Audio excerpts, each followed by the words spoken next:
Always a pleasure to be joined by the president of your Toronto Blue Jays, Mr. Mark Shapiro. Look, I know better than to ask you point blank whether you're having specific conversations with specific players. Of course, you know Dexter Fowler's name has been out there. Yeah. Are you guys any closer to a particular deal as we sit here now, Mark, than say you were 24, 48 hours ago?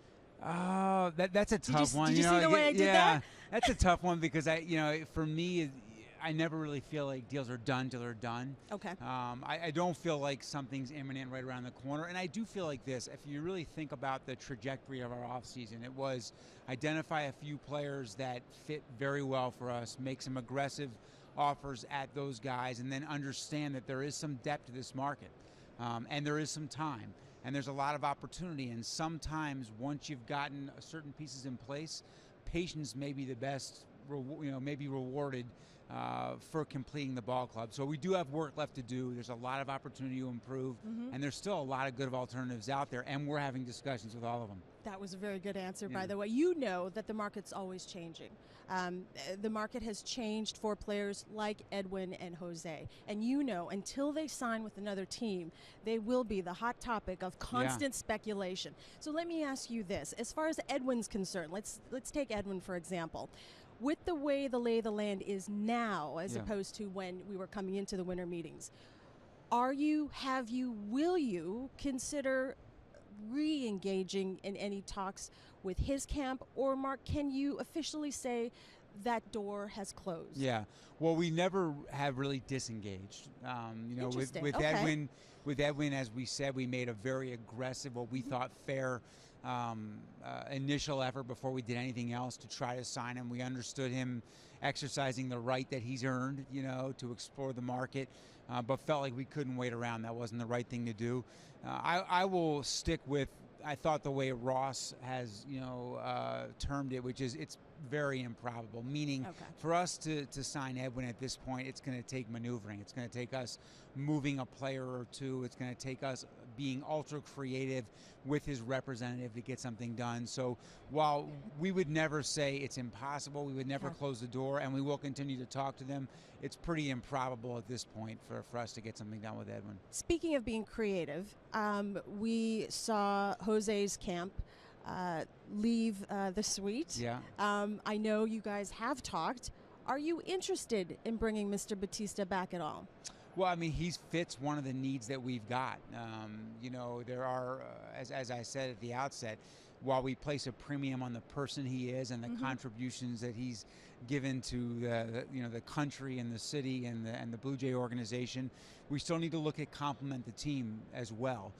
So I think we're balancing both, who he is and what he's meant with, how do we best complement the existing group of players? Do we look at left-handed? Do we look at some defensive versatility, or is Jose's power, which we still is clear, and his run production, and his makeup and character still the best fit? So listen, he's clearly an alternative. He's clearly one of the most productive hitters still in the market, and a person that we all know and respect and care about. He's an alternative. He's one of our options. I've always wondered, from an agent's standpoint, how they go about managing age. Because as you look at stats and numbers, age is age. Because I'd like to think I'm 29 all over again every year, Mark. I'm with you. How do you, as an organization, how do you guys look at age? How much does that factor in your ongoing discussions when you want to sign someone? Well, let's make sure we're not just applying that to Jose, because there are exceptions. And I think in general, there are a list of variables that you look at when you look at players. You're looking at medical track record, you're looking at objective or statistical history, you're looking at scouts projections, and age is one of those metrics that, if you look at the galaxy of players and the history of players, there is some predictive, nature within age, where players peak somewhere around 28 and they usually start to decline. Now listen, our guys, we have an atypical team because we have a lot of guys over that have had great years after the age of 28. So there are absolutely exceptions, and that's where I think you need to treat every case individually. You need to look at every player individually, because there are guys who take exceptional care of their bodies. There are guys who do things above and beyond to ensure that they defy the aging curve to some extent.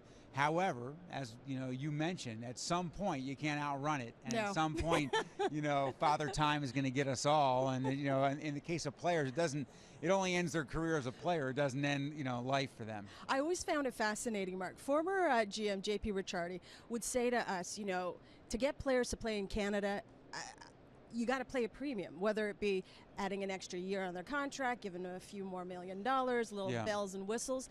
With the success of your franchise over the last couple of seasons, are you seeing that changing at all? Absolutely. And I guess I just feel fortunate to be in the seat at a different time than Jay, who I love as a guy. But no, I think that we're a desirable place to play. And I think it, certainly there are some people who may want to be on West Coast, may want Arizona spring training. And I've always dealt with that. I mean, there are players that didn't want to play in Cleveland. But to me, when guys look at Toronto as a place to play, they look at an unbelievable fan base. They look at the understanding that you're going to play games on the road that are actually home games. You're going to feel like home games in Seattle and Detroit and Cleveland. Your level of support is going to be something that is unparalleled in all of Major League Baseball. There's nothing like it. No rain delays. No rain delays, which I certainly appreciate. and I think, with a very good team, a team of, some superstar players that are fun to be around and want to win and care. So, I think we're at a juncture right now where guys look at Toronto as a great place to play. The turf, I think the improvement of the turf as well, is help? Something that it has made a difference already. Before I let you go, where do the things stand with manager John Gibbons? Gibby, just in general. Contract extension, yeah, I maybe? mean, it's something that Ross talked to him about as soon as the season ended. I think he's expressed a desire to stay. We've expressed a desire to continue to look at his contract and to talk about extending it. He's a guy that neither of us knew well when we came in. I had talked to him a few times. Both of us have gained an appreciation for as a professional, as a person, a human being. Unbelievably consistent, unbelievably strong and tough, humble. I think he's been a pleasure to work with and learn from. And we're looking forward to continuing to work with him and win with him. All right. Looking forward to working with you guys as we go into the 2017 season. Happy holidays. Thanks, Hazel. Thanks for making the pit stop. I know you're making your rounds. It's good to be here. I appreciate it.